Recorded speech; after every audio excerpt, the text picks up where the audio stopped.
Yo, yo, yo. Hello and welcome back to the Lenko Show. This is episode number 109. And today I'm sitting down with fellow GB, well, fellow GB coach, one of the GB coaches and director of player personnel at the GB Lions men's team, Dean Malpass. So Dean is also a healthcare professional, and we've sat down at training camps loads of times during lunch breaks and times when I'm typically not busy, and we've always had a good chat. So we've been meaning to do this episode for quite a long time, and now we've finally got round to it.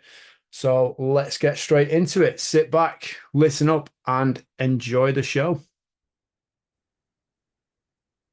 Dean, welcome to the podcast. Massively appreciate you taking your time out to do this. I know we've sat down in the cafe at the David Ross Sports Village a few times and chatted about doing this. So much appreciate you coming on. Just for the benefit of anyone that Pleasure. might not know you or might not have met you yet, just give us a bit of an introduction as to yourself and your role with GB and a bit more than that as well, if you like. Yep, lovely, brilliant, and really grateful to have you on. I feel like we've done this podcast about 6 times, but never actually with microphones and recording it. So I think this is really good. So I'm grateful for your kind invitation.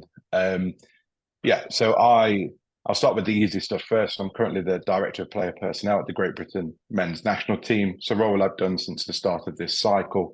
Prior to that, I was a linebackers graduate assistant. That was my first year in the GB setup, and that was last year. Actually, it was my first time in any GB setup, so that was quite an interesting, fresh perspective. Like most people in Britball, I have a topsy-turvy career pathway. So I played at the University of Leicester back when it was a combined team from '04 to '08. Played a lot of D-line, a lot of team captain, team president, the usual stuff. Had a bit of a break, didn't play anywhere else, never really played senior ball. Got back into coaching for the first time. So Duncan Burford, who's current DC of Great Britain men's, he was my first head coach at Leicester in '04. So I've known Duncan 20 years this September. He was at Westminster. I was in London studying nursing. He said, "Do you want to come and help out at the Westminster Dragons? We've got about 25 players and 2 coaches. I want you to be the third one." And I was like, "Yeah, I'm all in." So I coached O-line, D-line there, then became a nurse and suddenly became very busy, but didn't coach for a while. And then when my oldest son got into flag football when he was 14, 15, we were back up in the Midlands, and Sean Endicott asked me to come and help out with D-line for a little bit. And then from there, I was D-line coach, then DC last year. And then up until last week, I was defensive coordinator at Nottingham Caesars Juniors. And currently, part of the press, I'm a linebackers coach at Caesars Adults. And is it so? Even though you're stepping back from your role at the juniors level, are you still keeping your role at the seniors? Yeah, I think that will be until season end. And then, I think they had a need.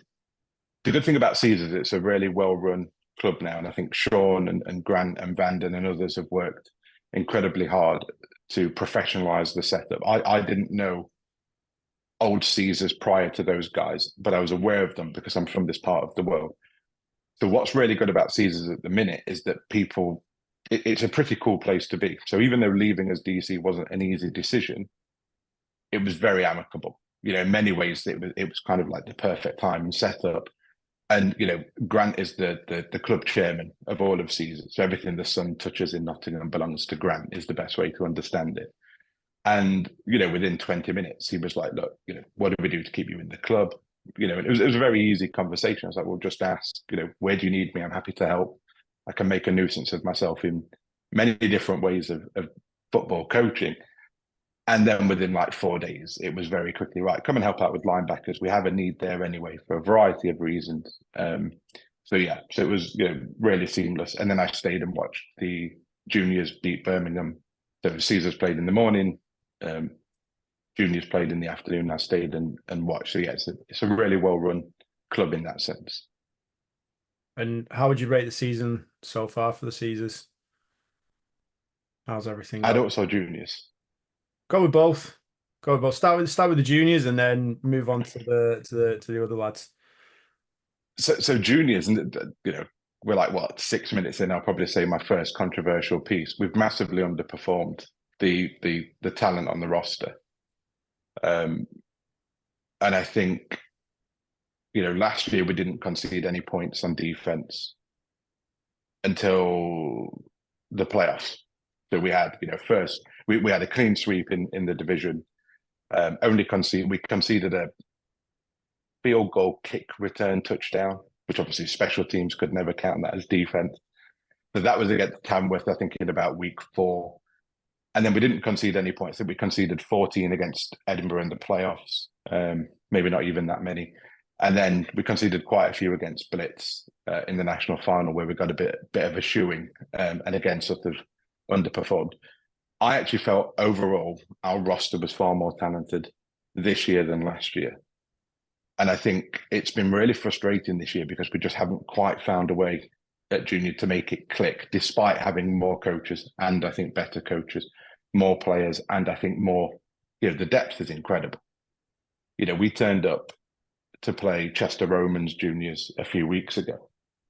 And then, senior coaches were like, crikey, you guys could play the adults in terms of numbers and size. So that's been really tough because I'm sure you've been on teams in the past where you just haven't been able to optimize the potential of the roster. And I think this has been one of those seasons for juniors. And it will be a very good season, but I think the problem is they're on the outside looking in at a playoff berth. It's just a never comfortable position. And I think about my perspective in coaching because I do lots of other things outside of football. I'm not one of what I would call the Britball blue bloods, where this is everything. I run consulting businesses. I've got a healthcare investigations business. I provide management consultancy. I'm fairly good at evaluating talent, setting up expectations, and running things to actually exceed what should happen. I think, unfortunately, it's been quite frustrating this year at juniors that we didn't match the talent. Why do you think that sometimes happens? Because, like you say, I mean, I've been in teams where it just doesn't click for one thing or another. Yeah. Whether it's soccer, American football, even outside of that, like for whatever reason, it just doesn't click, despite all the kind of the right pieces being in the right places, so to speak. Why do you think that might be sometimes? I'm really simple with how I look at teams. And I think it almost always comes down to leadership and culture. And I always have this saying that leadership is the best cultivator of culture. And if you look at what we didn't have this year, in terms of overall talent and roster, we'd lost our key leaders. So Miles, McCarthy goes to UE on the back of an injury. He's at UE, gets a scholarship down there. Well, he was really the team leader last year. And so he's gone. You can't replace a Miles McCarthy in terms of his intangible leadership. And I think I was looking back through my WhatsApp messages with the coaches back in February and March, and I'm sending these messages, and it's literally using the words like, we have a leadership vacuum at the player level. And I think it was just in certain key moments, particularly against Sandwell in the second game, we just lacked what I would consider that devolved on-field leadership, which is tough. I mean, we're talking about young men. No one's being paid to be this. This is not critical. This is just self-scout evaluation. And I think that was the key bit. Joe Timmons, great leader for us last year, wasn't there. He's up at Northumbria Mustangs, done great stuff with them this season. Gabe Wiseman was there, but he was ill that game. Again, doing great things at UCLan. So I think that for me, and I think as coaches, we always have to look at, there's what you actually coach in terms of technique and plays, but it's how do you develop these people to really be able to excel when the pressure's on? When another team's just trying to turn the screw, do you have that repository of experience and leadership capital within the people on the pitch? Because by kickoff, coaching's mostly done, in my opinion. And I think that's the area where, if you were scouting the overall talent roster, that's the bit where we never quite were at the same level last year, because we were very fortunate last year. And it will take time. It was a new team. We've had some good leaders step in. Matt Simpson from Loughborough University, great Shay Patel from Loughborough University, James Vernon, again, from Loughborough University. They've all come in, done a really good job. But it's tough being at uni and coming into juniors because you miss most of pre-season because you're playing uni ball. So whereas Miles, Joe, Gabe, and others from last year, they were, for all intents and purposes, home Caesars juniors. They'd been there with Sean when the team was winless. And I think that's the bit that really, cost us in key moments. Yeah. What do you advise doing in that situation? Do you have to kind of just be patient, wait, and allow someone the opportunity to step up, or is it sometimes a case of reading the situation, saying, right, I've got to change something, kind of thrusting the leadership opportunity onto someone else? What's typically the best way to go? And I know there won't be a one size fits all Yeah, approach. It's going to be very much a yeah. dynamic situation, isn't it? I'll tell you what we did on defense, because I believe leadership can be taught and coached. I don't think it can be created necessarily. I think you're always going to have certain parts of the human personality, of your individual personality, that lends itself well to aspects of leadership. But I think as long as you've got someone who's willing to step up, I genuinely believe leadership can be, coached, taught, enhanced.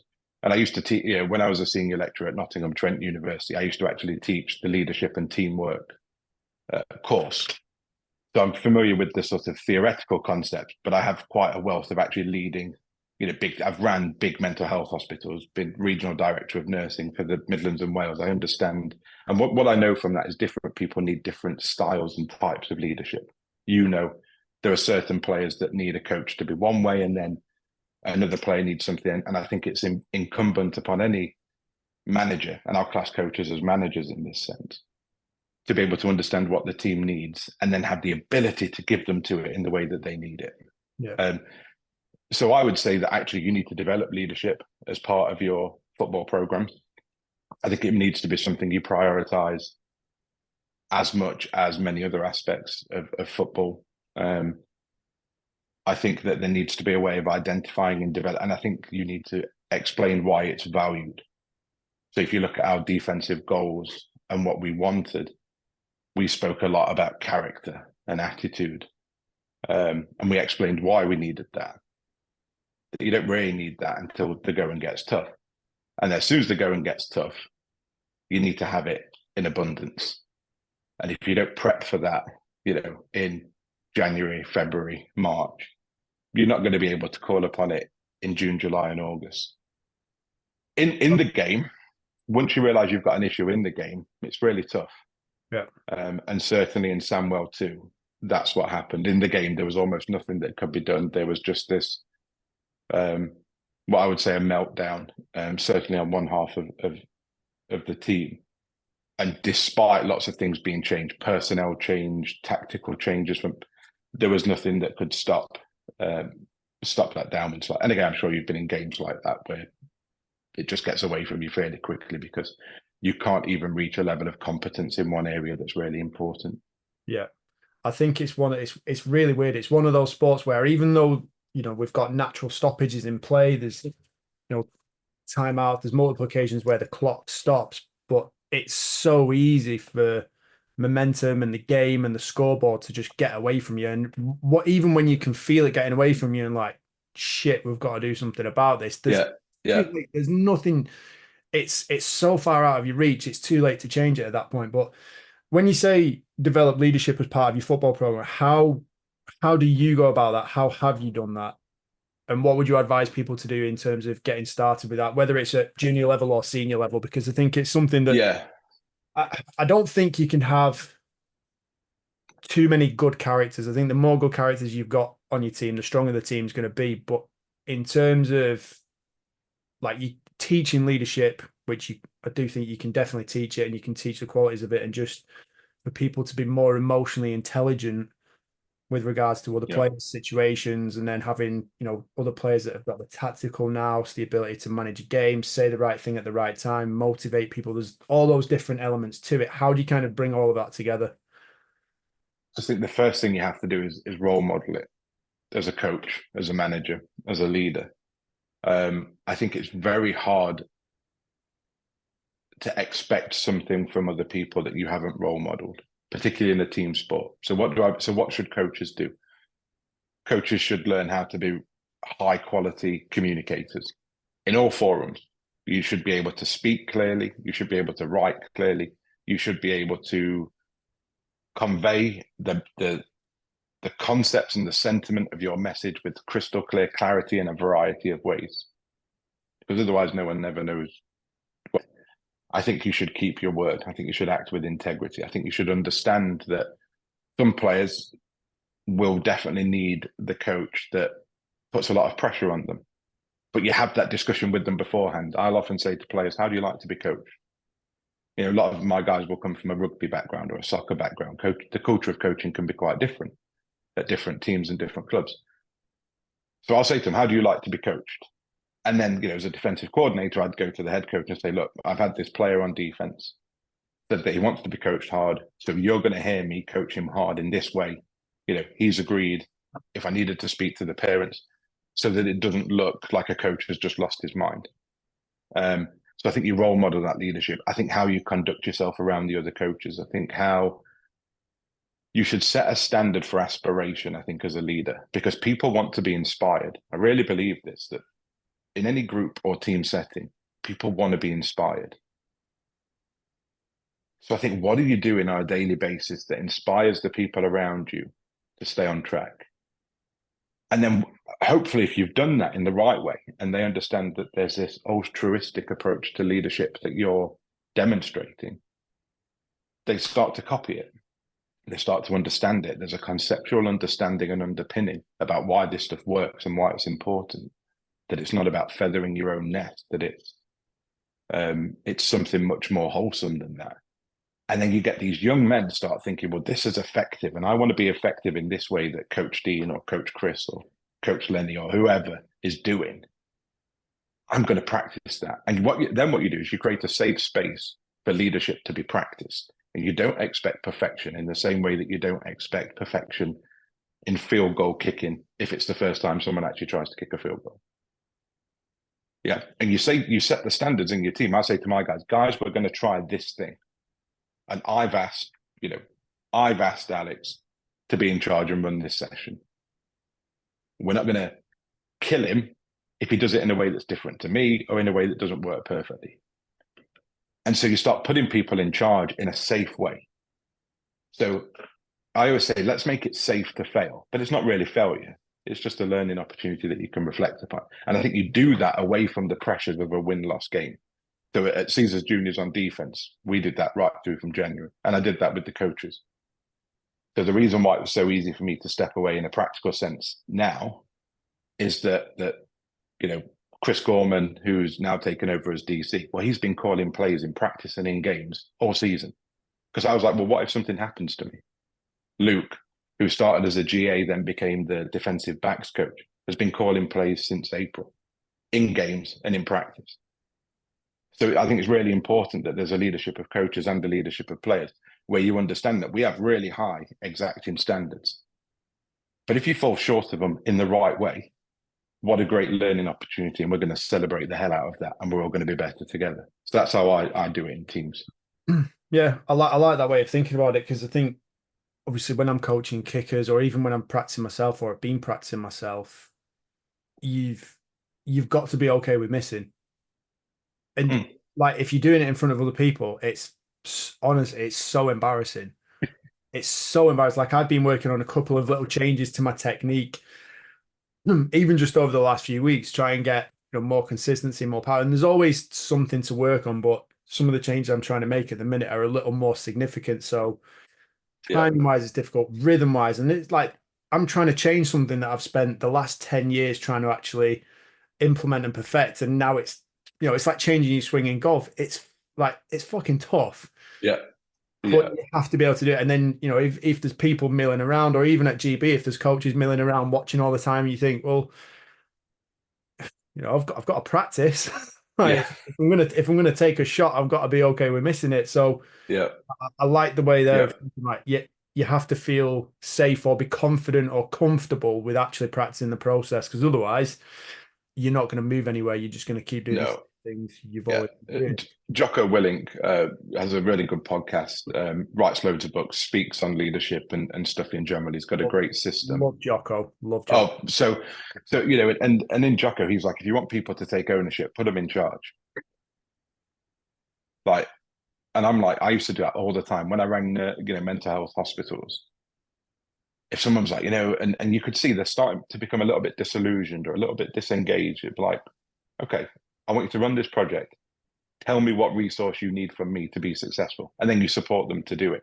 Well, I think like practicing leadership's the same thing. You'll say, I'm the other thing I should say is I was really lucky at Caesars Juniors because the quality and the caliber of the young men I got to coach was incredible.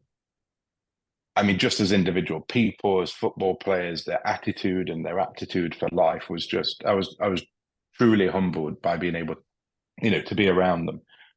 And like one guy, I'll mention his name because he won't mind. Eric is an officer candidate at Sandhurst, like that's his pathway. So it was really important to him this year. He said, Coach, I need to develop my leadership. I'm not asking necessarily for a leadership position, but will you help me become a leader? Because he understood that I'm always about the process and the concepts rather than the actual thing. And inevitably, Eric applied himself to something that wasn't a natural fit. By his own admission, he doesn't always like people, which is that makes leadership quite difficult. Eric, shout out if you're listening. But he applied himself and he listened and he did this stuff without the expectation of becoming a captain. And then he became a captain. So this stuff works. I know it works because I've seen it work in football. I've seen it work in life. I've seen it work in my career. I'll often have clients where I teach leadership to a C-suite or whatever. They'll be like, "Oh, we have a leadership crisis." And it's like, yeah, probably not in the way you quite imagine because attitude reflects leadership. They said that in Remember the Titans, and it's a great message. So yeah, so I was super lucky because I had a really great group of young men. We could have had young women. We only had young men at that point to work with. So it made life a lot easier. And Sean does a great job at recruiting. I mean, I think he's probably the best. He's the best I've seen. I haven't seen everyone, but as a general manager of a junior club, Sean is pretty squared away, and he gives the coaches everything they need to work with to get the job done and do it in the right way. So yeah, I was blessed with a rich resource. Yeah, again, I think like from speaking with Sean and working with him for brief periods of time, I think like his passion comes through every time you talk to him. Like getting him to shut up is a skill, but I absolutely love chatting to him. He's a great guy.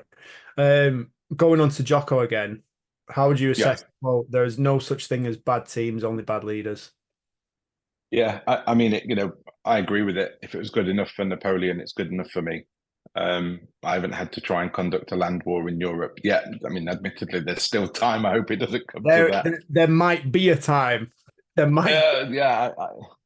I think 5 years ago, I probably would have been like, I will never need to. But I'm slightly more open-minded in the world as I see it today. And I was a political science major before I was a nurse, so I did American studies with a focus on political science and African American studies. So I've dabbled in many bits of things that are actually quite relevant in the world as I see today. Coupled with the mental health nursing, it's a good time. So yeah, so I agree. I think 100% most. Hang on, no, let me rephrase that. I think most problems where you have groups of people. So I'm talking about teams, but they might be committees. They might not always technically be teams. They might be associations. Most problems can be fixed with high quality leadership and a culture of high quality leadership. Some are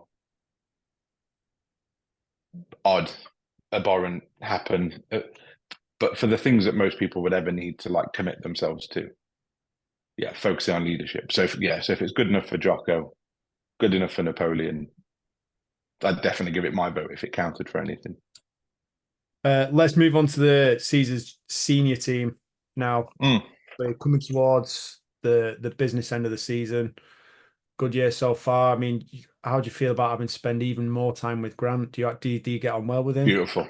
Oh yeah, really well. So Grant and I and Chris Gorman, who's at junior, so we have the Westminster Dragons connection along with Duncan. So we have this sort of weird, because the Dragons were only around for a short space of time and whatever. So I feel quite, I don't know if I'm going to dare admit, I'm going to regret admitting this, I think, on your podcast, but I feel quite an affinity and a connection to Grant for that reason. So, and he's been nothing but kind the whole time, the whole time of my time in Caesars, even when he was at adults. And not many people know this, but it isn't a secret. I was on the fence whether I would go to adults or juniors in the off season anyway. Our mutual friend, Will Hobbs, petitioned me very hard in February to go over to Caesars adults. Now, and I actually would have gone for a couple of different reasons.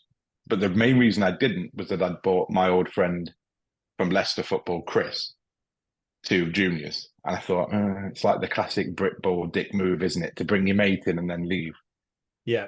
So I stayed because I felt a sense of loyalty to Chris. And I knew that we both couldn't go because we were the only two defensive coaches last year at Caesars Juniors. So if we both went to seniors, it probably would have left Sean and the guys in a bit of a bind. So yeah. So and we did joint coaching in pre-season for the first couple of months. Juniors and adults were kind of together for warm-ups and skills and things like that. So we got to know one another quite well. That's worked well. What I will say from my first game day experience with them as a coach, it was really impressive.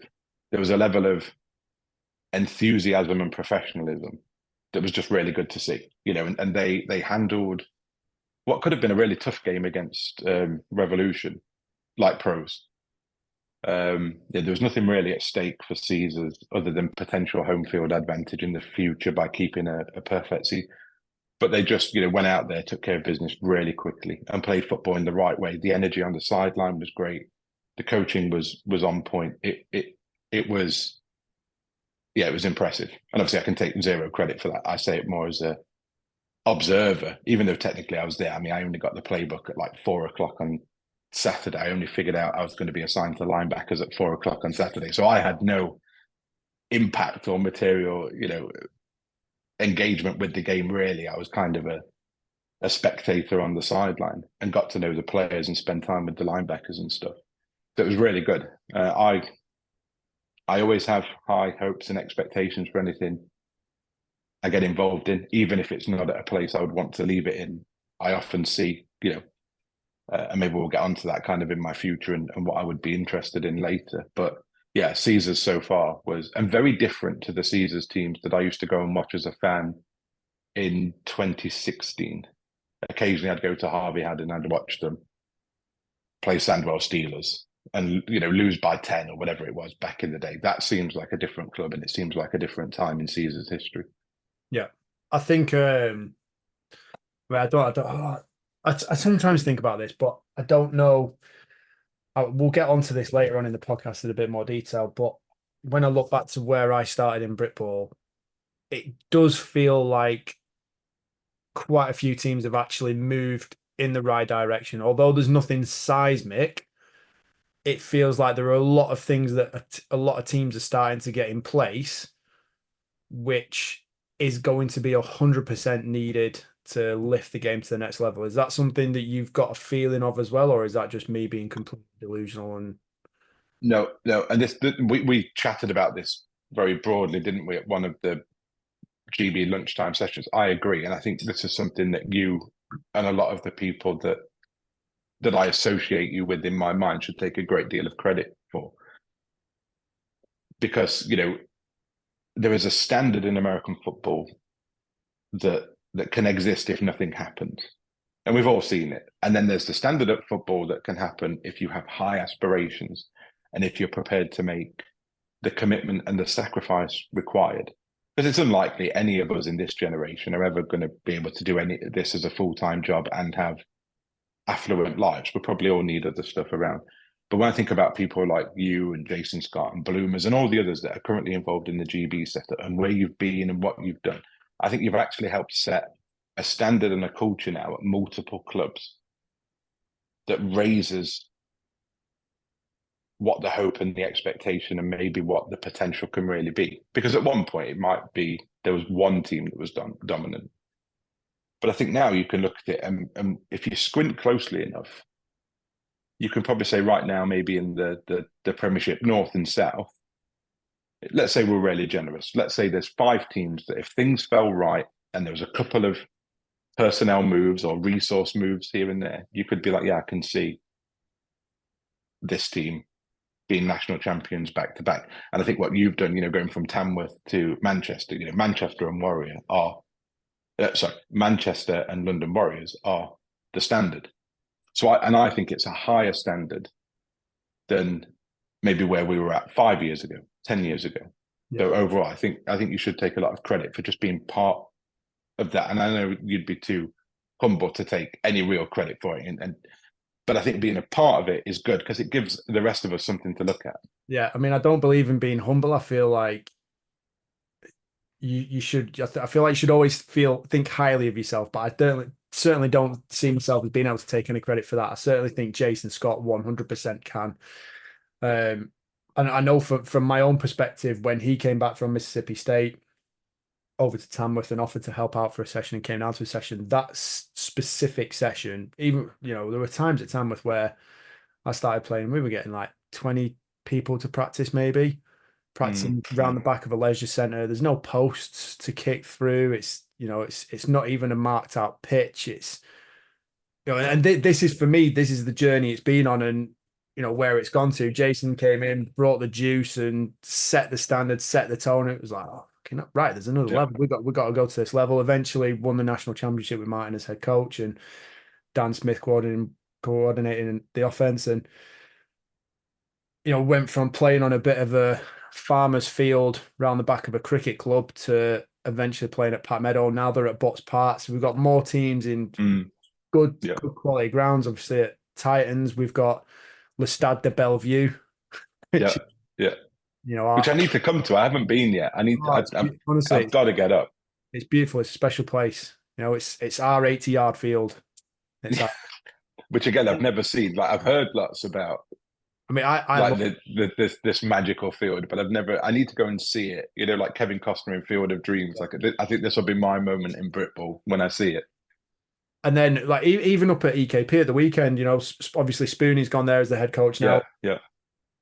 When we were there last year, they've got a stand. They've got a decent turnout this weekend. It was a good atmosphere. It's much better to play in rather than when you walk. You're playing a game. You're trying to get hyped up. You got 50 guys on the sideline, creating atmosphere and noise, and then there's just you're doing it all for the sake of one chap walking around the field with his dog, and it's For me now, Britball is going to it's definitely moved away from that, and it's progressing to another level.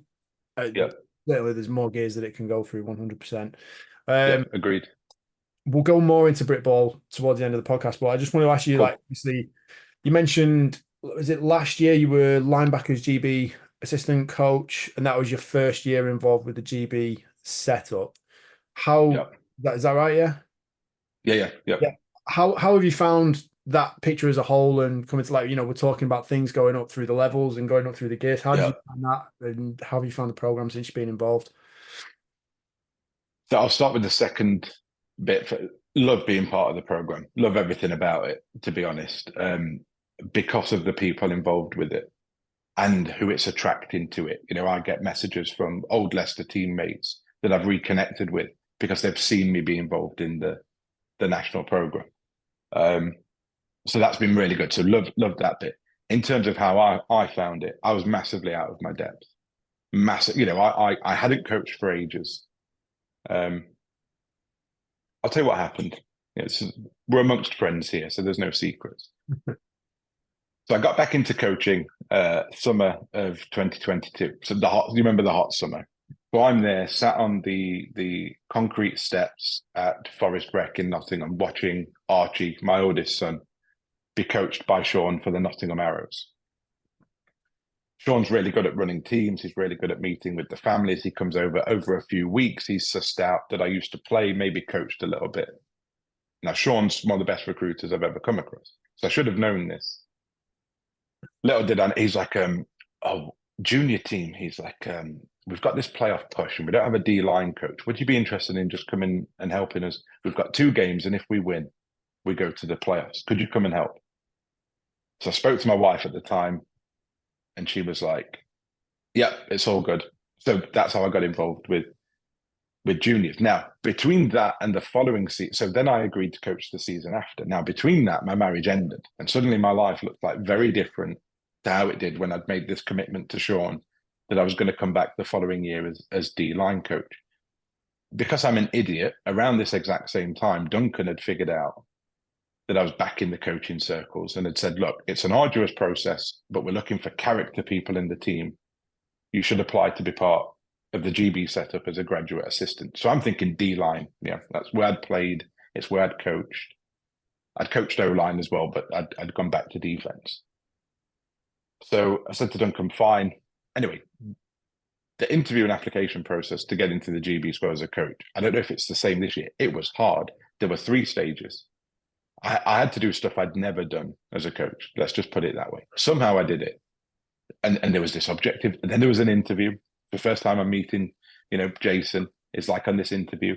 Duncan's there acting like he's never seen me before in his life. So the whole thing's just awful. Yeah. Duncan's he's like I've known Duncan 20 years. No one else would ever know that. We went to Florida playing April. No one would know that. I'm like, this is a fucking disaster. Like, were you so that was after the interview going, what the fuck was that? Were you pretending that you didn't know me? Like, what was all that about? Yeah, I was just because I'm an old man, I'm an old millennial. I'm going to be 40 next year. I thought, right, I know what I'll do here. I'll turn up in suit and tie, and that will over because they were like, this guy's a character guy, and his football acumen's dog shit, but he's going to be a good person to have around. He's going to build relationships, help set a standard, and lubricate the wheels of teamwork, which I like to think is what I've done. Anyway, no one's more surprised when they're like, "Yep, we'll bring you as a GA," and I'm like, "Yeah, good," because I've put in like 20 hours worth of work over Christmas for this. And then they're like, "Can you do linebackers though?" And I'm just like at this point, it's like, well, it can't be any worse. Like, I've already been exposed as this coaching fraud and whatever. So they clearly saw something in that interview that I've no idea what. So I rock up, and then I've got Ben and Eddie as linebackers coach, sort of looking at me like, pretty big to be a linebacker. Maybe he's, and I'm like, oh no, I've never played I've played linebacker on Madden. Does that count? So, and of course Ben's another one of these guys who have got to, but just sort of just looks. And it's like, all right. So yeah, so it was a steep learning curve. I think what it did was force me very quickly to be like, I've got to raise my standard. It inspired me to want to get better. So I started reading. I started applying myself. Reading books like, oh, you can't see it. This is Lou Tepper's complete linebacking stuff. So I'm reading, I'm listening to podcasts. I'm doing the USA football stuff just to try and get better so that I can at least feel that I'm good enough to hold bags for Eddie and Ben. I'm not even thinking about Duncan at this point. Duncan, at this point, I forgot that I ever knew Duncan. Duncan's so far away from where I was at that point. I'm just hoping that Ben and Eddie will let me get the kit from the shed to where they need it, maybe even hold a bag a couple of times and let Rob Warren and Nelson and others, smash the hell out of me. And then I'll put it back and hopefully I'll just cling on.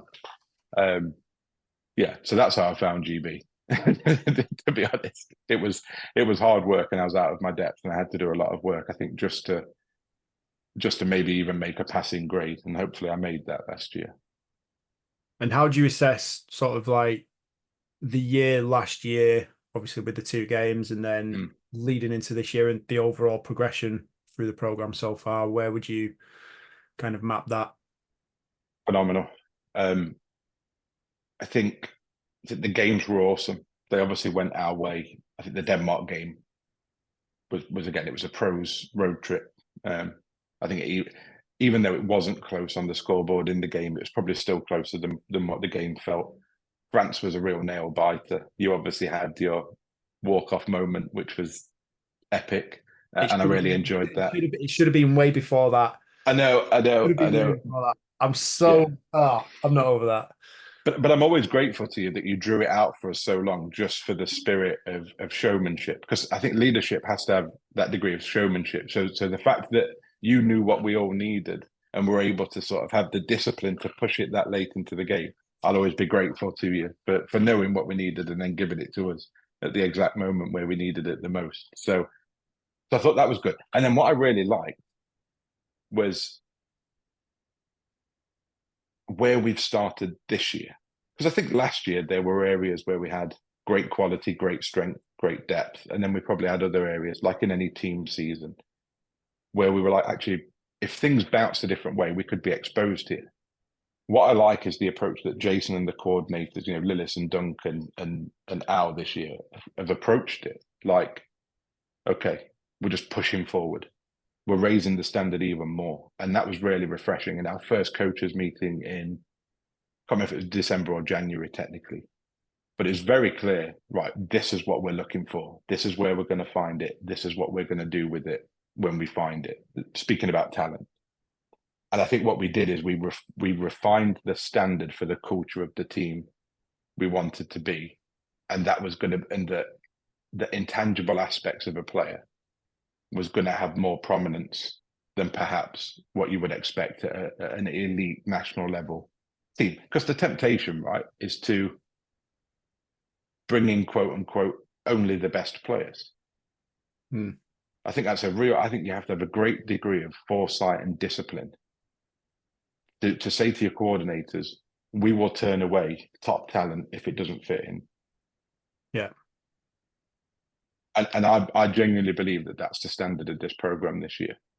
And I've seen it, my new role at GB, I'm privy to some of the conversations about that stuff.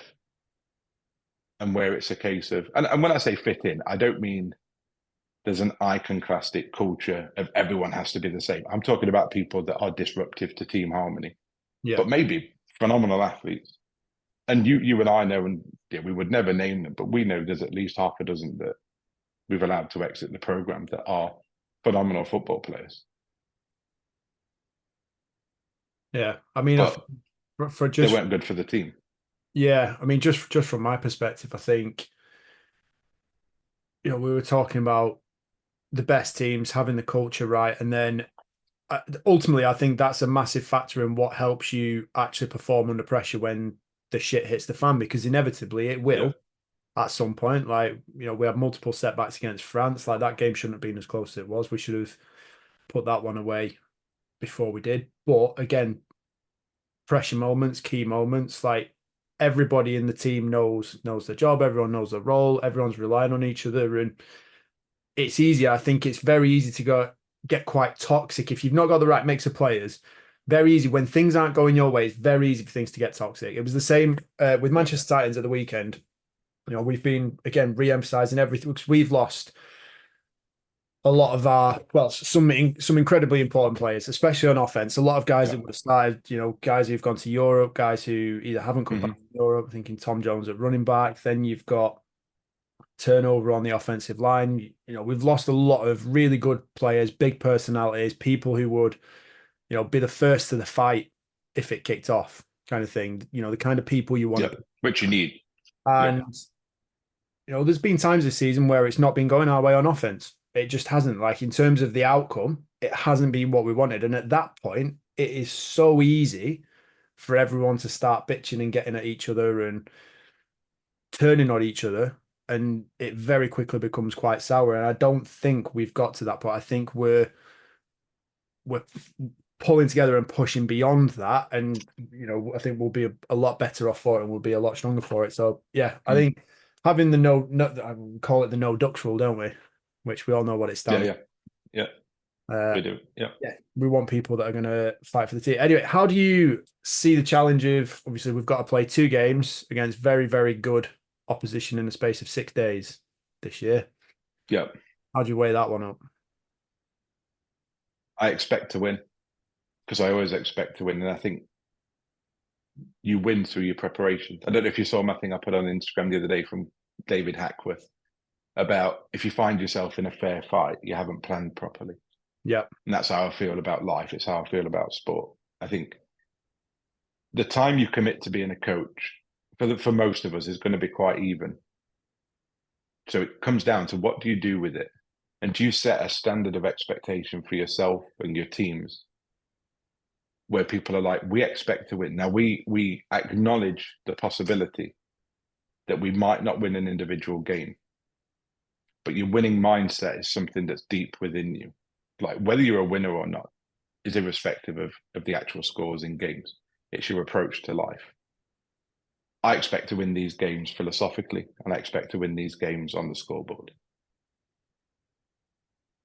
And because I don't think it changes anything for us as players. I think as players, we're all looking at the game thinking, right, we know what we have to do. We know the job. We know the outcome that we want. In terms of preparation as a staff, are you guys kind of, I wouldn't say necessarily experiencing more pressure, but having to put a lot more effort and thought into planning personnel? Because I think, like, obviously international level, for people that don't know, international level, you can pick 45 players for game day. We've got a squad of, at the minute, what is it, 120, something like that? Yes, yeah. There or thereabouts Yeah, with injuries, but yeah, about 120. Yeah, we have to cut that down to, is it 75 yeah, for IFAF purposes, where you can only pick yeah. those 45 players from the 75-man squad. And obviously in any game, I think American football, where the injury rate is literally at 100% over the lifetime of a career for anyone that plays it, you are likely to have players going down injured, being unfit or unable to play 6 days later. What do you foresee as like kind of the biggest challenges between or throughout those two games or across that span of 6 days? I actually think it helps us. I think it keeps people focused, and I think that because we have such an embarrassment of riches in terms of support staff, coaching, players, everything. I actually think it helps us. And what I mean by, your prelude to the question was talking about, is there more pressure on the coaches? Yes, there would be if we didn't have the best football people and the best character people on the coaching staff. I mean, if you look at Duncan's staff, Lillis's staff, I'll say our staff generously. Shout out to Al. Saw him at the weekend. But no, you're not. You're I not. mean, these. Yeah, go on. Do you want to reiterate the score? No, definitely not. I spoke to Al a few weeks ago before I knew I was going to be at adults, and it's just been a great season for them. He said, "Look, our goal." He said, "We found ourselves in a really weird position." He said, "Because our goal was promotion and then survival," and he's like, "And we'd survived like not even halfway into the season, and then we had to like re-switch into this playoff push mindset." So nothing but credit to Shropshire and our and they were great on the day.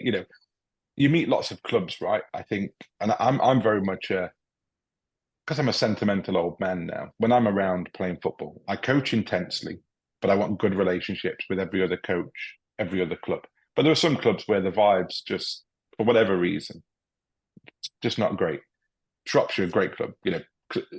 Evidently, even though they're a divisional rival, club you could be friends with. I felt the same way for juniors when I was at Chester Romans, Edinburgh Knights last year. I like the idea of this camaraderie, this cultivation of togetherness within the sport. But for the 48 minutes of a junior game between whistles, I'm going to look to demoralize people quickly through the way I coach defense. But outside of that, nothing but love. So I was very much in that. So I mean, it's like an embarrassment of riches. I mean, you've got, you look at Duncan's staff.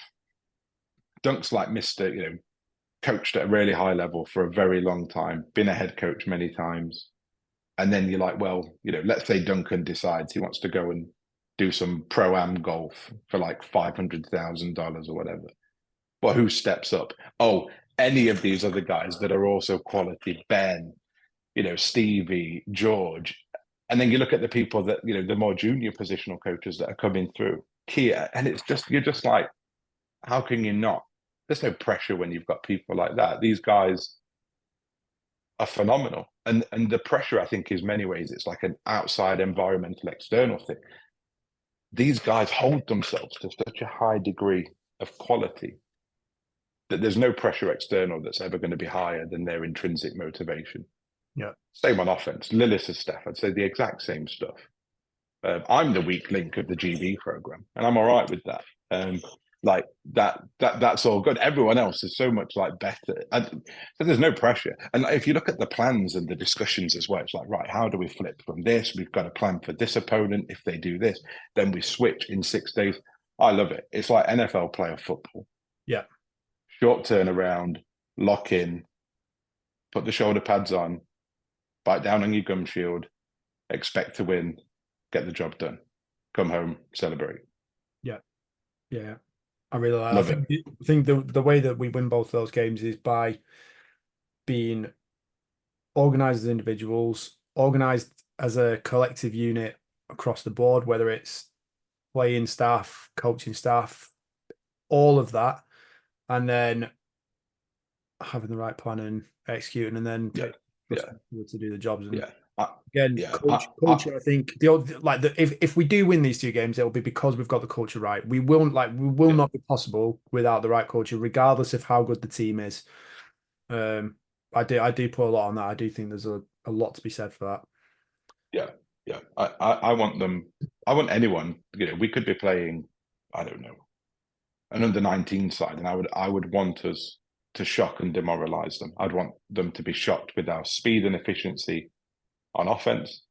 I'd want us to be able to shock them with our violence on defense, and I'd want to shock them with our clinical application on special teams.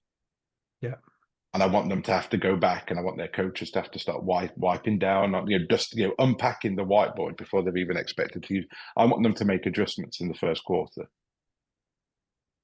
It's a very combative way to coaching. I accept that. It's the way that works for me. It's how I like to coach in game. Philosophically, it's not aligned with other people. Everyone has a different approach.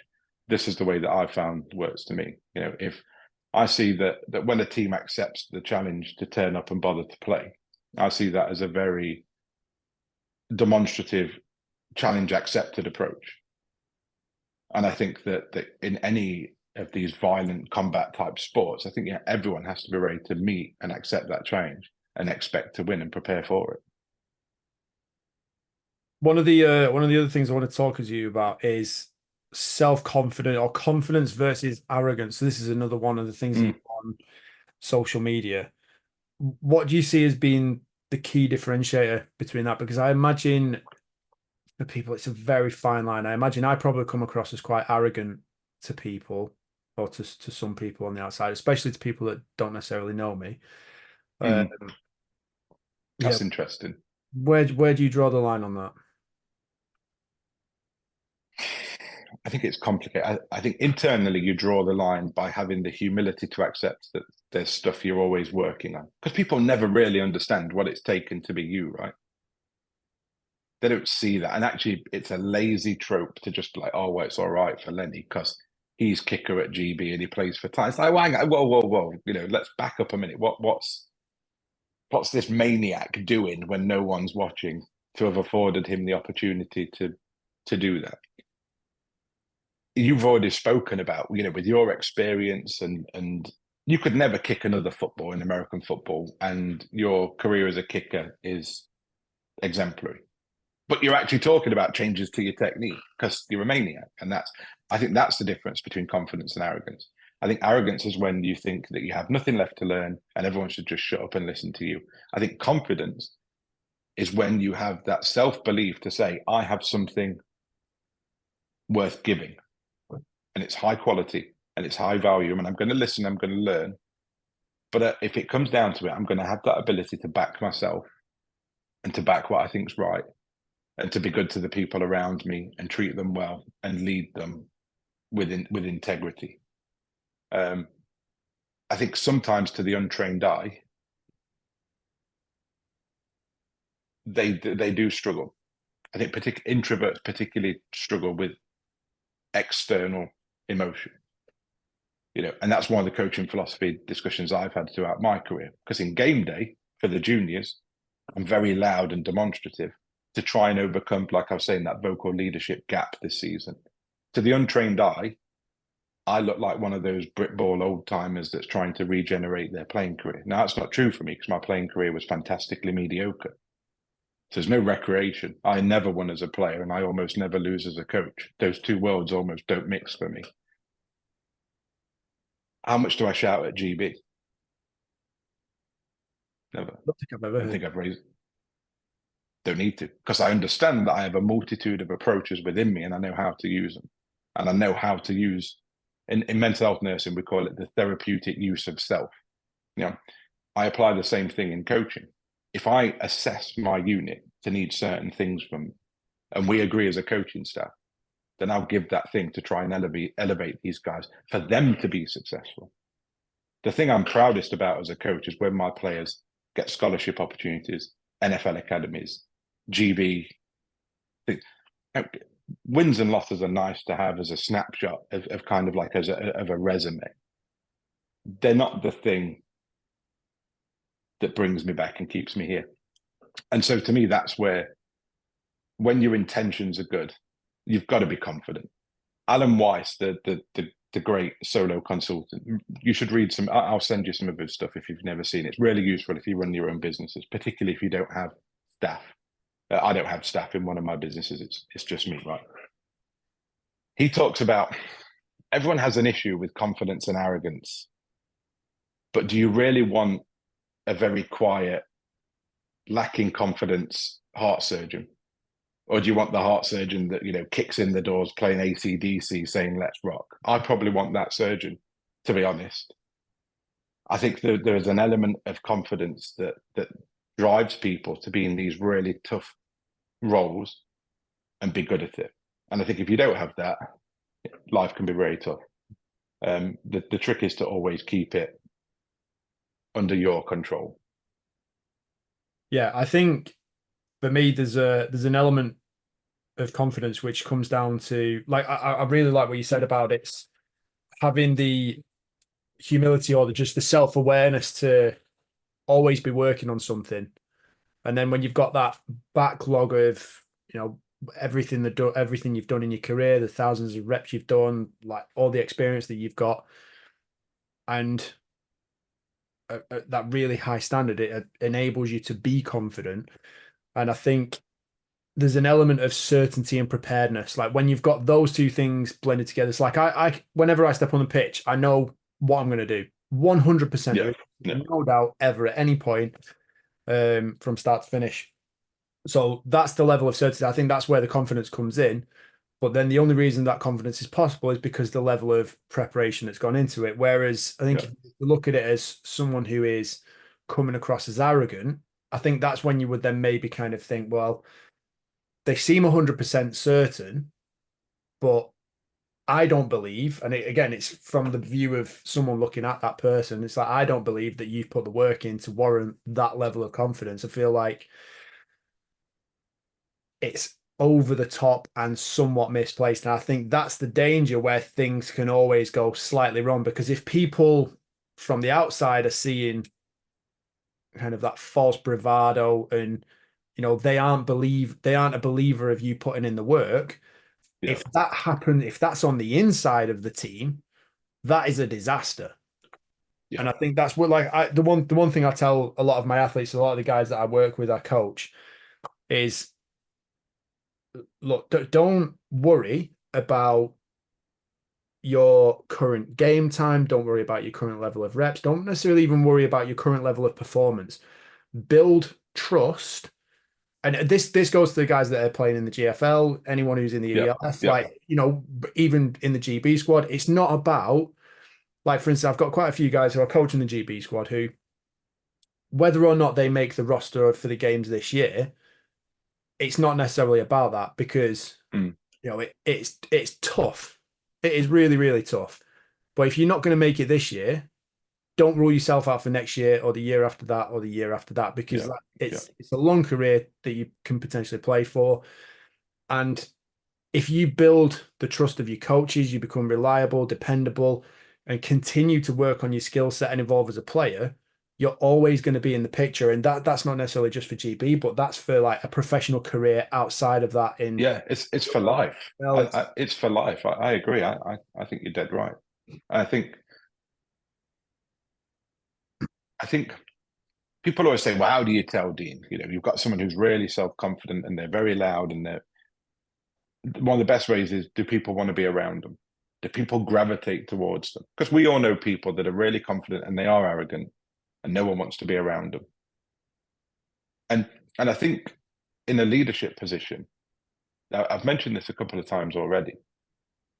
I think if you're in a leadership or management position, and I fundamentally believe people want to be inspired, there has to be an element of showmanship. They have to believe that their general really is the luckiest general. They have to believe that their sergeant really can shoot the Queen's nose off a 10 pence piece from 40 yards. Does that mean that you think Donald Trump's a shoo-in for the US election then? You know what? Actually, exactly that. That would be a great. Oh, he's definitely going to. He's going to absolutely romp home now. Yeah. I mean, it doesn't help that Biden can fall up and down stairs with seeming, regularity. I mean, that's not a great look for someone that's president. But yeah, I mean, if you go through and again, I'm sad and I'm old and I've had to do this as part of my professional career. If you go back through pulling out leadership principles and concepts, Jocko talks about it all the time. There is that dichotomy between how do you inspire people by showing them what you're good at so that they trust you initially, but then realize that the greatest aspect of leadership is when you show them how great they can be. But they're only going to believe that if they think you can, if you've applied that to yourself first. Do you know what I also think as well? Like, and I do believe what you said there, but I think it's incredibly difficult to show someone how great they can be. But I think what you can do I think the big thing that a leader needs is for people to believe them. Like whenever I mean, Jason, right? He is so good at doing this. And I remember there was one year I was at Tamworth, and I think it might have been his first year as head coach. So just after we'd won the Britball, going into Europe and things like that. And he had us down in the meeting room on the Friday night before training camp. So we'd already had one session and sat everyone in there, and he was like, this is the most talented group of players I've ever been in front of. I'm like, you're at Mississippi State. What are you talking about? And like in my head, I was like, nah, come on. He's kind of generating that buy-in. And I'm thinking, I'm not sure, And at that point, I was like, oh. But then the longer the season went on and the more things started to come together, I was like, yeah, he's right. He's got a point. He's on it. And I think the point that you can actually really generate the buy-in is by showing people who you are when your back's to the wall, when the pressure is on, when it matters most. And I think certainly with that point of time with Tamworth, a lot of it was very heavily reliant on the defense, especially at the start of the season. I think we might have even lost it at some point, but when the pressure's on and when it really, really counts, I think people will believe that because you can't fake that. You absolutely cannot fake that. Yeah, I couldn't agree more. I mean, it would be interesting if you meet any of my guys from Caesars Juniors. Some of them, this is the third year of coaching them. Some of them, it's the first. Those guys, if you said to them, does Coach Dean believe in you? They'd all be like, yeah. Yeah. And if you said to them, is anything, could almost anything be possible if you work hard? They'll be like, yeah, because we spend such a big amount of time saying to them, look, guys, doesn't matter where you've come from. This is the first time in your life where this is the great equalizer. Some of you will be born affluent. Some of you will be born poor. Some of you will be urban. Some of you will be rural. Some of you will be GB. Some of you will be international people. Doesn't matter. This is the great leveling field of American football where most people don't really begin to play it until 18 over here. Anyway, you're already 2-3 years early. This is what we're going to do. And we're going to make you good at this thing in the right way. And you're going to figure out that we're really teaching life through football. And then now, so Miles McCarthy from last year goes to UE on a scholarship. You'd think that his whole focus and ambition would be play for the twos this year, get into the ones next year. He's been in the GB under-19 squad for ages. Plays, I think he's gone back to his home club of Swindon. What's he doing? No. He started his own solo consulting business as a student, went back to form last week, and he's giving leadership and business advice because that's the character of the men we built. And he meets me for weekly sessions. Well, they're not weekly; they end up being probably about monthly. Miles, you need to sort your schedule out actually, if you're listening. Um, and he'll say to me, "How do I do this stuff? You run businesses. I want to learn." Like so, like I'll do like elements of coaching. I think when you're a coach and you believe in people, you're a coach in all things. Football just happens to be the thing that I give time to in a very specific way. But I think when that's your mindset, it's all about giving back to people so you can celebrate and enjoy who and what they become and what they achieve and how. Yeah, one of the comments on my Instagram, like resignation from last week, was from Darab Khan, who went to medical school. So he's gone to Manchester as a med student, but he took a gap year. He knew I was a nurse. He said, I have no healthcare experience. So I connected him with a hospital manager of a mental health unit. We got him work experience. This is all the stuff that's taken. This is not about me being, this is about if you care about people, they'll achieve wonderful things if you put them in the position to succeed. Yeah, absolutely. Moving on to the final thing that I wanted to go through today, which is going to be, all about how to move Britball forward and progress it to the next level. We had a chat, and one of the lines that you came out with was regarding the NFL and the structure of it, the ownership of it, and the model and the way in which it works. I think you said something along the lines of it's social innovation. It's based all around leveling the playing field without progress or something to that effect. Can you just explain sort of what we were talking about and what you meant by that? Yeah, and there's a great article that we'll put in the comment. I think it's from the Guardian, maybe about a decade old, and it talks about the NFL being a socialist construct, and it's really well written, despite your social persuasion. So I'll make sure that's available. That's what first got me thinking about this, and the reason why it made me think about it was, well, no one can just enter the NFL. Ownership is currently limited to 32 teams. They are invariably in private ownership. No new team could just form and enter without everyone else agreeing.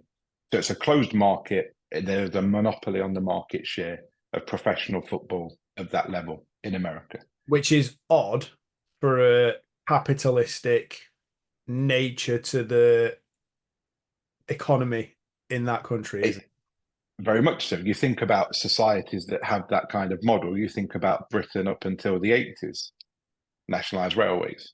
Same concept. You couldn't start a rail franchise and just start running trains because the tracks were or water, telecoms, everything. So you think, well, hang on, that's un-American. It's not, and it's why PR is so important, right? It's important what the thing is. It's important what people think about it in this regard. So it's a closed market. No one can enter it.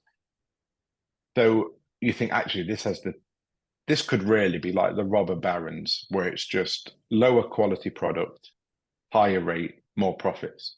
And again, you could apply that to Britain's railways. The quality of performance has probably gone down, but the cost as to the consumer goes up because there's great profiteering, arguably. Well, the NFL doesn't do that. And the way it doesn't do that is it puts in a variety of these market control measures that are quite socialist in nature. Salary caps. Well, you think about salary cap, really what that is a collective bargaining agreement with a trade union. America doesn't have a great history of trade unionism. So again, it's this, I'm a nurse, I have clients in America. You can get rid, if a nurse raises a safety concern in most American health systems, they will be dismissed that day with very little legal protection. Yet we've got the biggest, richest sport in the land saying that we recognize the union to such a degree that we're going to profit share revenues, we're going to set salary caps. Now, the owners always come out on the winning side of it, but they recognize the unions to such a degree. Which is Then, also the typical nature of any sort of socialist economy. The people at the top that are running the ship are the ones that stay there and generally have a better time than anybody else. yeah, got a great example for you in the UK. So the market value of a registered nurse today in the UK is far higher than the agenda for change pay scale, which was collectively bargained with the unions. So the union agreement that the NHS currently pays actually puts a fake cap on the true market value of an individual. So a nurse, so as soon as a nurse leaves the NHS, and let's say they went to do private work, like in an NHS funded facility, their salary would go up from about 30,000 to about 48,000, like that, because that collectively bargained agreement actually suppresses wages. The NFL does the same thing. Yeah. If let's pick an example, if Patrick Mahomes suddenly went to pitch for the Yankees, his wage scale would massively increase because there's no salary cap in the same way in baseball. So they all earn a lot more money. You know, and then the other way, the way that this is because you could think, well, this is exploitative. No one can enter. They've got a monopoly on labor. They've told labor what they're going to pay for them to play. Everyone's just going to be stuffing money. You know, the big teams are going to dominate, like in Major League Baseball. But then they had the foresight, in that spirit of checks and balances of the American Constitution, to say we're going to revenue share, so that teams like Buffalo and smaller market teams or underperforming teams aren't going to be at a material disadvantage to the well-established brands like the Cowboys, the 49ers, whatever.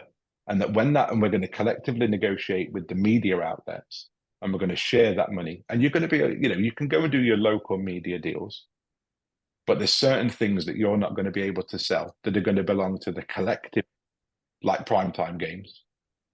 And then the stuff you're going to be able to sell to local media stuff is going to be really limited to bits like interviews and access, and maybe like Cowboys TV and jerseys and your concession stuff. That's it.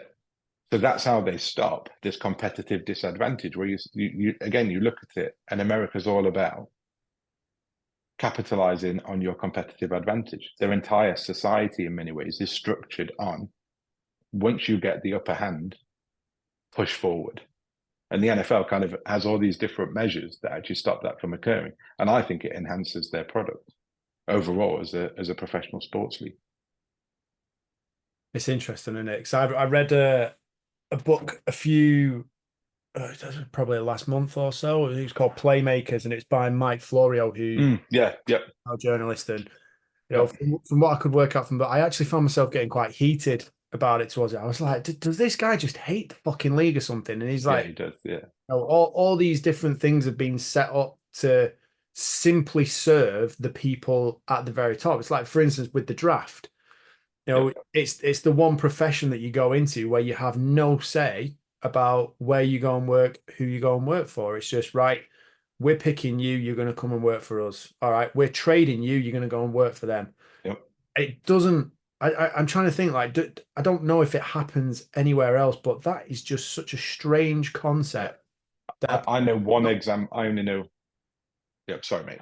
Yeah, I only know one example. It's junior doctors in here in the NHS. They have very little control about where they work. They're just sent to a region, but that's a little bit different, I think, to like a professional athlete.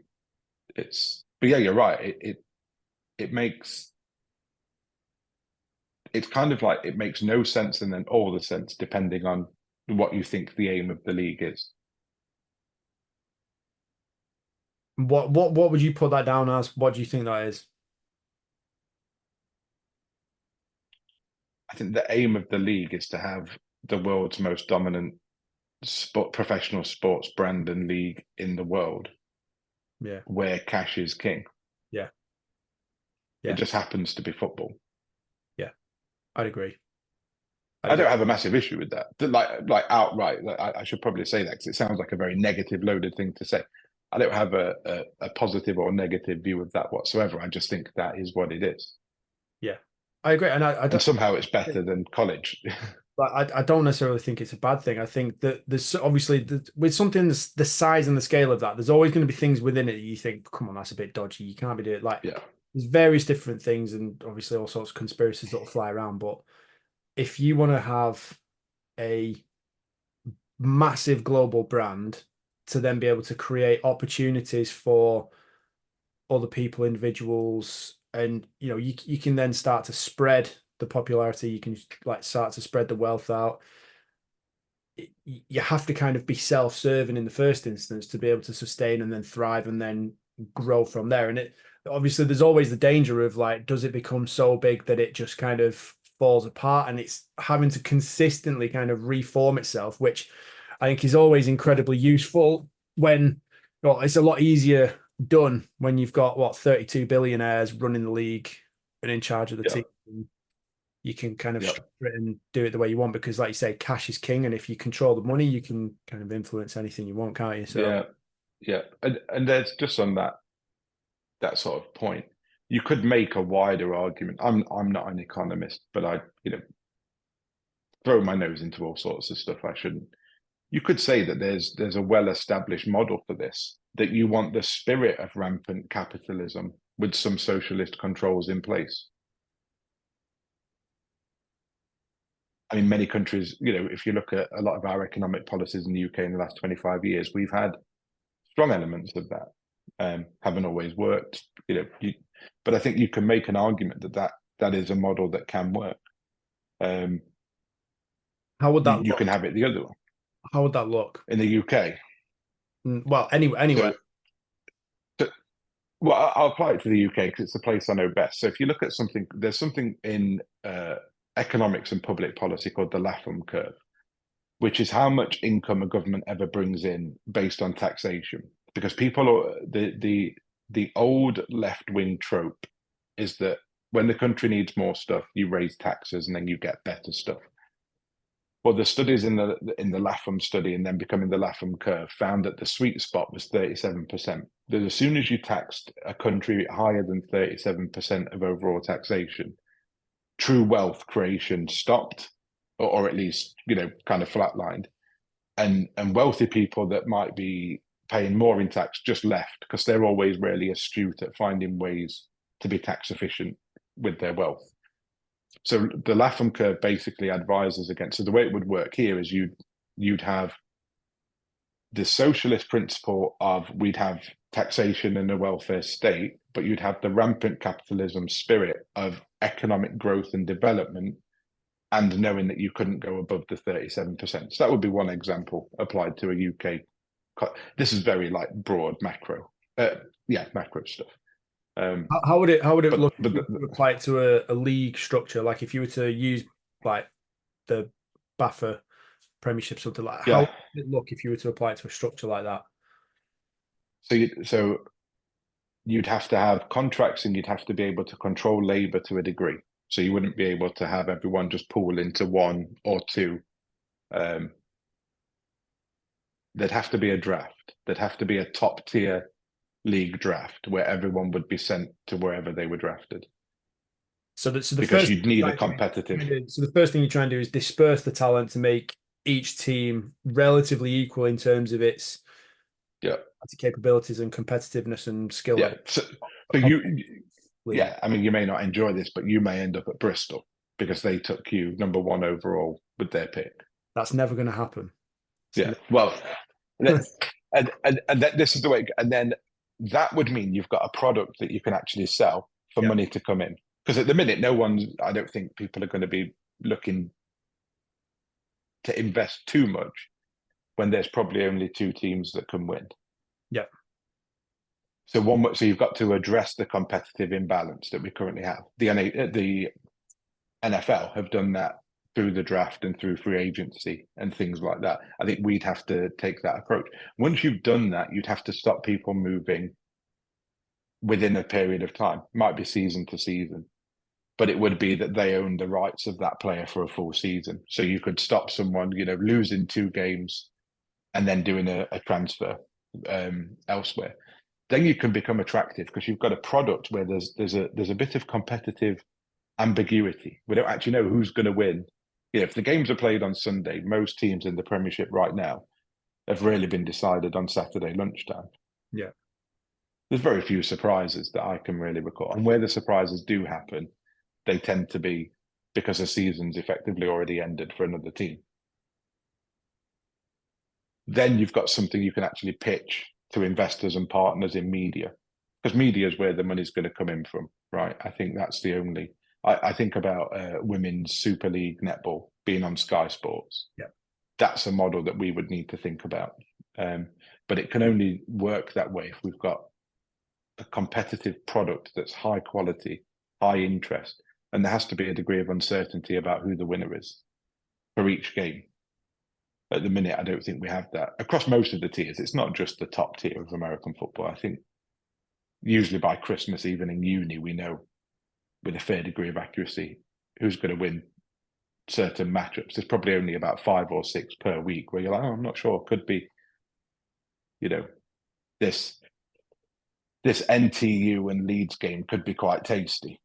It's going to, but there's very few of those overall. I think that's where the money comes in. Once the money comes in, and because you've got cash flow, you've got time then to make other decisions in the long term. But I think just to get off the floor, there needs to be a way to attract intrigue. So what do you think? I mean, I don't know. I've not played or coached at that level, so I'm saying this purely from an armchair perspective. Again, I think it was way above my pay grade, but I think like the first thing that you have to do, like you said, is address the competitive imbalance. Like there shouldn't be games in the Premiership which are ending 50, 60 odd nil, for example. Like that, it's not watchable, it's not enjoyable, it's bad to play in. It's even your best players don't get the reps because they're getting heavily rotated because they're not needed. The younger guys coming through aren't getting a challenge because it's, well, what's the point of this? We're already winning by 60. There's no pressure. There's no sense of jeopardy. There's no big game feel about it, which I think restricts development. I don't know whether it's the same in the juniors, but if you've got close games, there's a different energy to it. There's a different edge to having to perform and actually having to deliver. Like if you're a young quarterback and you're on a drive and the game's on the line, it's very, very different to if you're 60-0 up, or you're in your final drive of the day before the end of the first quarter and you can go and put your feet up and sit down and enjoy it. It's just not the same. And even the energy on the sideline, the coaches behave, all of it is completely different. So addressing the competitive imbalance, I don't think, certainly unless you're going to pay players, and again, this is the big problem of how to get it started, because unless you're going to pay players and pay them considerably, you can't have a draft and tell them where they're going. I think if you were to say, right, you live within, like if you were to pick, right, we're going to have franchise here, here, here, and here. And ironically, I think obviously the GFL have got a really good setup, but I feel like the UK probably doesn't realize the opportunity it has, because pretty much everywhere is in driving distance. You could get a coach from Bristol and be in Scotland within a day, and then, like, if you were to do that journey on the Friday or the Saturday and play on the Sunday, like, I mean, obviously it's incredibly tiring, fucking hard work, and it's a long ass. Yeah. I mean, like you can get direct transport to pretty much wherever you need to be in the UK. It's not like playing in Texas or anywhere like that. Or playing in the US where you have to fly everywhere. So from an expenses point of view, it's doable. So everywhere's in relatively decent distance. And if you were to say, right, okay, well, we're going to have, these are going to be the teams. If you live within this area, this is your franchise team, so to speak. So you've got trial for them. And if you don't make, the premier squad, you can be in the development squad, and then you can have the mini local league structure, which is designed to then feed into that elite. So even those players in that kind of local league will still be playing games, playing tournaments, playing competitively against each other, with the goal of, being on board with the franchise team, so to speak. And I think it's incredibly difficult. But if you were to do that and then market it and get some sort of sponsor, like, it probably, I don't know, you probably just have to jump and try it and see how it goes. Like if look at the national final for last year when we played London. Very close game, very competitive game. Even the game against Bristol, the 2 London games against Bristol this, well, maybe not one, but certainly the first one, very watchable, very close, very tight. Like, people would sit down and watch that. I remember one of the finals we had for Tamworth, it was on the BBC Red Button. I don't know how many people watched it or bothered, but close games, close games in the finals. And if you could introduce that week in, week out, I mean, you've seen the quality at the GB program. Like, whenever we've had blue v white offense versus defense, it's been a tight game, been a really tight game with a lot of quality and a lot of good energy about it. So I think if Yeah. you were to say, right, those five or maybe six teams are going to play each other, you know, every week, or there's going to be a game every other week throughout the season, I Yeah. think that works. And I think that then gives you a platform as a national governing body, BAFA, if you listen, new CEO, like that then gives you a platform to go, this is our product and it's class. And by the way, all the guys that we've got in Europe that aren't involved yet, we can afford to start paying them next year with the right level of sponsorship and the like. I mean, at Manchester, Yeah. we're actually getting people in the stands who aren't just wives, girlfriends, parents. I Yeah. know people who I've worked with. I know people who have members of my gym that will now travel to watch us and will come and see us play. Hmm. It's Yep. it's getting the bums on seats, and you get financial ramifications from that. You get profitability from that. Yep. It allows you to invest more and grow the game, grow the products. Like we've started a streaming this year, and again, it all starts to snowball. But I feel like that would have to be that for me. I would love to play in that league. If we set up a league and Yeah. said "Right, next year, this is Yeah. the league you're going to play in. You're going to be playing London, Bristol, it'll be a Midlands team, whether it's Tamworth or if Tamworth and Nottingham were to do some sort of Yeah. if Tamworth and Nottingham merged, shit me. Yeah. That'd be a hell of a Yeah. team. Like teams in the Northwest merged, teams Yep. in the Northeast merged, teams in Scotland merged. Like you would have some incredibly good programs with incredibly talented players that would realistically yield more competitive games. And look at some of the scores in the ELF recently. Just Yep. washouts. What's the point? Like how Yep. watchable is that? And I think we're No. in a I don't know. I would love to play in that league. That's all I'll say. Yep.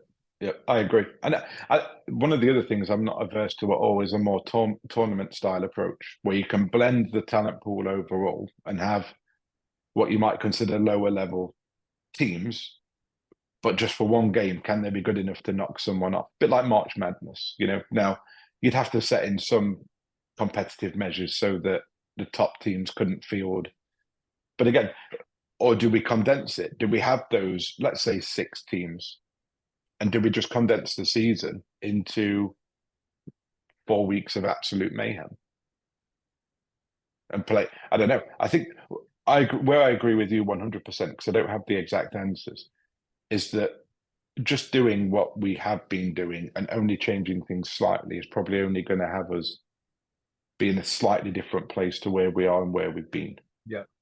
And I'm a big advocate of it shouldn't be beyond the gift of this great nation and us within this great sport over here to not be able to figure something out and make iterative adjustments to progress. You know, I advise clients on a weekly basis that do things that are far more difficult than this.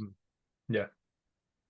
So, and I think sometimes it's that we have to attract business minded, financially minded, economically minded, media minded people into it, I think, as a project team, and then allow coaches to coach rather than Yeah. coach and administer the league. And I think that's probably one of the things that needs to happen quickly. Yeah. I would 100% agree because I think even for the GB program, I know Jason's having to do a hell of a lot with regards to Oh yeah, yeah. generating sponsorship, speaking to people. Jonathan Homer for the Titans, I know he's worked incredibly hard on sponsorship and sitting down with people, meeting people this year. Mm-hmm. And it is steadily getting there, but eventually this all needs to be handed over to someone else that can manage it the right way. Yeah, yeah, yeah, yeah. Happy to be commissioner at any point. Do it, just do it. Yeah, Let's just fucking do it. just, just. Honestly, I'd be well up for it. Like it's Yeah, you learn, right? What did we say about having a culture and an environment where it's all right to try something and it not work perfectly first time? We should take our own medicine. I mean, one of the differences that we spoke about when we went to Sweden this year and played against Stockholm, and yeah, they got a couple of imports, got an incredibly talented team. Ability wise, I don't think we're a million miles away. Mm-hmm. I think they definitely, probably do more work in the gym than most of our players, quite possibly. Yeah, Um, but the biggest thing is that they train together as a team at least 3 times a week. yeah, And we're training once, and then a lot of our players are getting 1 or 2 drives. Yeah. That's not helping anybody. And I think, the only way that you could get people to contribute more time is if you go, your expenses are nil. We will contribute X amount to travel costs. If we've got a game in Edinburgh or Scotland, anywhere, for Mm. example, and you're traveling from further afield and you need to stay over the night before, we'll take care of it, or at least contribute towards you being able to do it. And again, if you're traveling 3 days a week for practice, we will contribute towards that as well. Like, we will help you Yeah. out for you to be able to come and compete and participate. And this year, although you're not going to necessarily get paid because it's an amateur league, an amateur sport, or like because the money isn't Mm-hmm. there, for example, in this scenario, next year we're aiming for that to be the goal, where we can actually go, do you know what? We're making a profit as a club. The league itself is sustainable. Like, if you were to like profit share across the league, across each of the teams, and then go, right, here's the amount that you can pay each athlete in each category, however you want to rank it and set it up, Yeah. you Yeah. can. Yeah. So Yeah. Well, we see it in the lower level football clubs. I mean, the fact that Buxton and Bake and Matlock and AFC Mansfield all have these semi-pro teams where they play where they pay the manager and the players. Yes, I accept there's fewer of them overall, but their setups are far better than where we would be in the first 2 to 3 years. yeah, Yeah, I don't know if you've ever been to Matlock Town. Great little setup, dedicated stand right down by the river. You pay, I think it's 10, 12 quid to go in every match day. They get a few thousand. Managers paid. Do you know what I mean? Like, that's Matlock Town FC. In there is a model, and again, is there a perfect model? Probably not. Is there something we could try that's different in the spirit of progress? I think, yeah. yeah, yeah. We need to try something different, that's for sure. Let's make it happen. So, Go and do yeah, it. I think we should start Monday. Leave Listen to that. it. I think that'd be quite good fun. Actually, you were going to ask me what I was going to do next. I hadn't anticipated it might be this, but yeah, I think we could. I think we could make a good job of that. What do you think you will do next? So obviously, you're working with the GB program. You step from Caesars Juniors. What's kind of next on the map for you? Because I know you're pretty keen on setting goals and making sure you know those. I saw your football goals for 2023, which had all been boxed off. What is next on your list? Yeah, I think I Has don't it know where or what it has will it just be. changed in the last 5 minutes? Yeah, yeah. I mean, now I've got this new idea. I mean, I've got a couple of things going on. So one of the things I'm working with, I'm advising a um, ex-coach from University of Texas Longhorns. So he's setting up a coaching development program over in Central Texas that I'm advising him on. There's probably some stuff I'll do um, over the course of time uh, with him. His name's Joe Cortez. Everyone should follow him on Instagram. He's looking at creating this development pathway. I'll introduce good person to chat to, Lenny, actually, at some point. So I'll introduce you Get him on the pod. directly to Joe. In terms of in UK in Britball, what I want to do, I think, is I want to be a head coach because I'm used to managing things. I think where I'm best suited in a football context in this country is where I can create a culture and an environment where the best coaches and the best players want to be part of.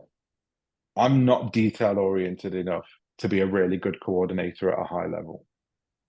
Duncan Burford is that person. Ben Davies is that type of person. I'm the person ideally. I'm more what I'm a presidential style leader, and I'm used to running hospitals where I have a doctor I manage. I'd have lots of nurses. That's what I'm good at. I used to go into hospitals that no one else wanted to work at, that had a huge issue either in terms of quality or operations, and I would turn them around and we'd make them outstanding. So that's what I would do. That was kind of my career in many ways. What I do now in a consulting practice. So I would love, I think, the opportunity to be a head coach at a place where most people don't want to go. Hmm. Somewhere in the North Midlands, South Yorkshire, West Yorkshire, somewhere like that. I'd like somewhere with a bit of an issue. I wouldn't want to go What about to. CAF? What about CAF? Has that been thrown in the mix yet? What are they doing this year?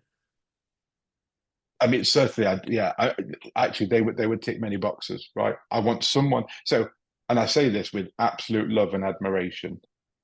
I wouldn't want to join a coaching staff of say Titans or Warriors, because what am I going to bring? I'm not bringing anything. I'd enjoy it a bit like at Caesars. I haven't helped build Caesars adult. I'm not really adding a great deal. Vanden Warner does a great. Grant's there. You know, I want someone that has a bit of an issue. I want someone that literally people are looking at now saying, I want nothing to do with that. And I want to make it dead good. And I want to show people that culture is the thing that breeds success when you don't have huge financial barriers. There's no real financial barrier in American football. You can always raise money. Sean Endicott's the best I've seen at getting people to give money for something that's never going to make them. He gets money out of me and I coach for free. I mean, he's that good. Do I intrinsically believe Titans? Great case study. I listened to you and Bloomers on this podcast. He talked about Bloomers talks about that time at Tamworth where Hobbs says they'd smashed them, and Hobbs says to him at the end of the game, because Titans had got a first down or something. He tells it really well. And Hobbs turns around to him and to the entire sideline says, no, only winners get to celebrate. There's a lot of celebration going on in Manchester now, but it took that to develop, right? I think that would well into. So it would probably need to be somewhere with, I don't want to push anyone out of a job. So it would need to be something where there's a genuine need or a new direction, where they want to go back to football the right way. It could be paid or unpaid, don't care. I want there to be an integrity to the role, and I want to show people that there are many different ways to play and coach winning football, and that if it's fun and fast and violent, and people aren't afraid to do what's passionate to them about football, to put that on the field, that actually that can be a really enticing place to go and have a little bit of fun with your mates. Yeah, a couple of times a week. So something like that would be great. I'll continue at GB, obviously, as long as Jason's happy to have me around. I love being part of the setup. So I've got no desire to change any of that. And I'm also sort of moving slightly further. If things go well, I'm moving up to just outside Doncaster. So I'm heading sort of a bit further north anyway. So Nottingham would probably be long term, probably a bit too far of a commute, a couple of times a week if that move goes through.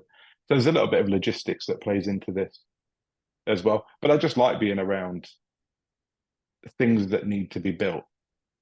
Yeah. Because I'm a consultant, right? Like I run my own consulting firm. So I love it when it's like, oh, this problem can't be solved. It could never happen. Sorry, Doncaster Mustangs could never get promoted to the Premiership. So all right, watch this. Yeah. Yeah. I do like the idea of that. I really like the idea of that. I think CAF are certainly in need of some help. So I'll be surprised if the phone doesn't ring next week. Oh, do you reckon? But listen, happy. I'd be absolutely humbled if anyone, our good friend Dave Gibbs offered to be my agent, and I made the joke that he wouldn't be busy, but if he was, I'd pay him biscuits. So, happy to have, and I have time, right? Because I work for myself. A lot of the issues that most coaches in Britball have, I don't have, because I run my own business, and I'd make sure that I don't work 40 hours a week, because there's no point leaving one bad boss and work for yourself and have a worse one, right? So I'm very conscious in how I structure my businesses to make sure that I don't have to work 40 hours a week to have the lifestyle that I'm looking to have for me and providing for my son Isaac. I think you've met at one point. If you ever see me with a small fellow with brown hair and blue eyes, that's Isaac. So I have a lot of the barriers that a lot of coaches in Britball have. I'm very fortunate that I've found a way to not have that at the minute. So yeah, any and all inquiries welcome, and well, good luck. Happy to field them. Hope you get something through soon. Before you go, I want to get what your top 3 books or resources that you'd recommend, and it can be on any subject. You can even go top 5 if you need to, if it's too hard to choose. I would go About Face by Colonel David Hackworth, which I have my copy here, with the foreword by Jocko Willink. I'd go Jocko Willink's Extreme Ownership, How Navy SEALs Lead and Win. And my third one, I'll pick something that's slightly.